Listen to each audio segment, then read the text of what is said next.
away the crimes of nearly a dozen once powerful public figures. Among them, Trump commuted the sentence of former Democratic governor of Illinois, Rod Blagojevich, a one-time contestant on Trump's TV show, The Celebrity Apprentice.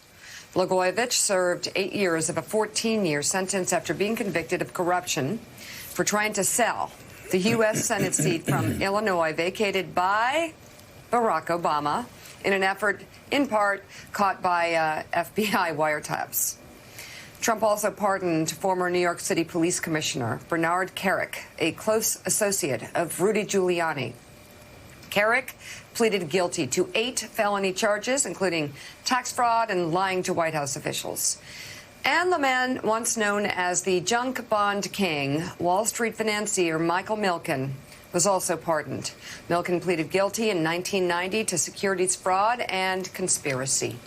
Trump also pardoned David Safavian, the top federal procurement official under President George W. Bush, who was sentenced to a year in prison in 2009 for covering up his ties to lobbyist Jack Abramoff, as well as former San Francisco 49ers owner David DeBartolo Jr., who pleaded guilty in 1998 to concealing corruption involving former Louisiana Governor Edwin Edwards.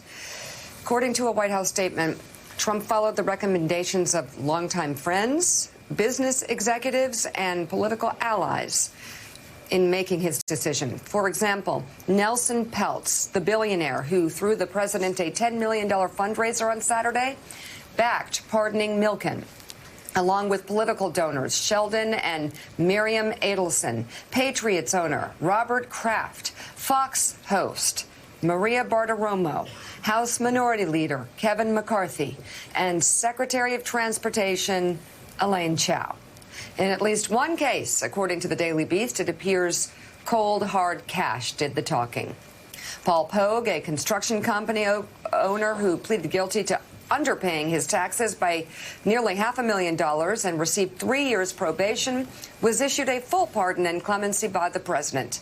According to FEC filings, Pogue's family has donated hundreds of thousands of dollars in direct contributions and in-kind air travel to the Trump Victory Committee. Beginning in August of 2019, Pogue's son and his wife made over $200,000 in contributions to the campaign. Okay, and wow. Just a quick correction. It's Eddie DeBartolo, Jr., the former 49er owner. But Willie, you know, it's fascinating for a guy that was supposed to clean the swamp. He's done just the opposite. He basically bought off the swamp. It's a lot of corruption, people involved in corruption, getting a free pass because of Donald Trump. But I don't know about you. For me, a lot of people are asking, what's this all about? Why is he doing this? It doesn't make sense. It actually makes perfect sense to me. I'm not as concerned about yesterday's commutations and pardons as I was with what he did with war criminals when he pardoned war criminals who shot little girls walking down the street in Iraq just for the hell of it. But this is all to set up. It's all to make everybody numb, to make the media numb, to make voters numb to the fact that he's going to pardon his henchmen. He's going to pardon his co-conspirators. He's going to pardon people like Manafort, going to pardon people like Flynn, going to pardon people like Roger Stone. That's why so you can see this one coming a mile away, because it's an extraordinarily corrupt thing to do. So what do?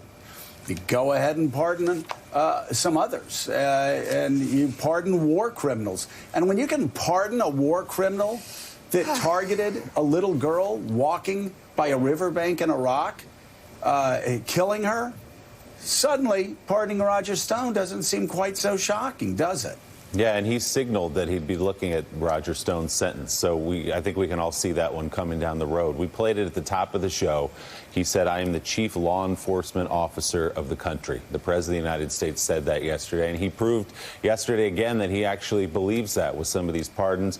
And as you know, we know a lot of these players. Rudy Giuliani told him about Bernard Kerik, so pardon Bernard Kerik. Shelley Adelson tells him about somebody else. These are all friends. This isn't the typical channel that presidents have used for clemency. This is the friends and family discount that the president has been using for a lot of his friends to get them out of prison or to pardon them. Let's bring in NBC News correspondent covering national security and intelligence, Ken Dilanian. Ken, good morning. Just walk us through a little bit of how the president came up with this particular list of people and why now. Good morning, Willie. Well, I think you guys made the salient points here. You're absolutely right. It's the friends and family plan. Just so people understand, the president has the absolute right to do this, obviously. It's part of his constitutional powers. But there is a process that's been in place for a long time within the Justice Department. There are pardons attorneys who review pardons applications, and generally it's a really hard thing to get a recommendation on from a DOJ attorney. You have to have shown remorse. There's a number of factors that go into it. All of that, of course, was thrown out the window here. There's very little evidence that any of these cases went through the pardons attorney. In fact, in the case of junk bond king Michael Milken, he had already applied for and been turned down for pardons on at least 2 occasions, the reporting shows. So that's the first thing to keep in mind, is that these came down the pike, as you said, from friends of the president. As the New York Times put it, it was a great day for rich, powerful, well-connected white men, because that's largely who got these benefits here. You know, I'm old enough to remember the scandal that was called Pardongate, when Bill Clinton, on his last day in office, pardoned or gave clemency to 140 people, including his brother, Roger Clinton, 2 Democratic members of Congress, and a wealthy financier named Mark Rich. That was a huge political scandal, even though he was out of office. That had enormous repercussions. This is just another day in the norm-shattering presidency of Donald Trump, and I think Joe is absolutely right about what this is all about. This is laying the groundwork. People are already talking, my sources are, about the idea that Trump certainly intends to take a hard look at Roger Stone, Paul Manafort, Mike Flynn, all these Mueller defendants who have pushed back and are not cooperating with the federal government, are stand-up guys.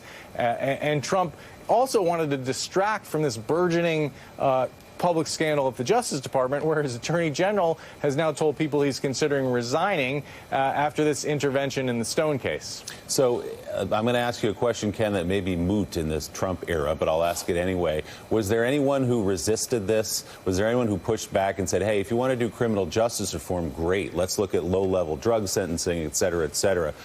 But letting these people free and pardoning these people who are your buddies is not the way to go about this. It looks bad. At the very least. We don't have that reporting yet, Willie. It's hard to know whether anybody within the formal Justice Department channels even had an opportunity to push back on this, because the way this White House works, information is so compartmented, it's not even clear who knew that this was going to happen. Because this power is so uniquely vested in the personal whims of the president, very little has to go into these decisions other than a presidential decision. And so it'll be interesting to learn in the coming days the answer to your question, which is, did anybody close to him tell him this was a bad idea, tell him the optics aren't good? I mean, some of these people obviously committed horrible crimes and hurt a lot of people. And in the case of Paul Pogue, that Mika mentioned, that's going to have some reverberations. You have a family that gave a lot of money to Trump-related campaigns, and this apparently there's reporting that this pardon was recommended by former Republican Senator Rick Santorum. So here's a clear example of something that's been a scandal in past presidencies when people who got a pardon were shown to have contributed, as with the case of Bill Clinton. It was an enormous scandal, and so this is going to be a subject of further scrutiny, I think. You know what's so interesting, Ken, is last night we started to hear people around Barr, perhaps, maybe you can give us a background, talking about how Barr has considered resigning over Donald Trump's tweets. Well, yesterday afternoon, Trump doubles down and basically says, I can do whatever I want to do, and all but said he didn't care what Barr thought. And then he pardons all of these people without going through the time-honored process of going through where? Going through the Justice Department and the Attorney General. So while Barr is complaining about tweets, Donald Trump does something where he doubles down to show even more contempt for the Attorney General's opinion that Donald Trump shouldn't be tweeting or making these decisions without going through the Justice Department.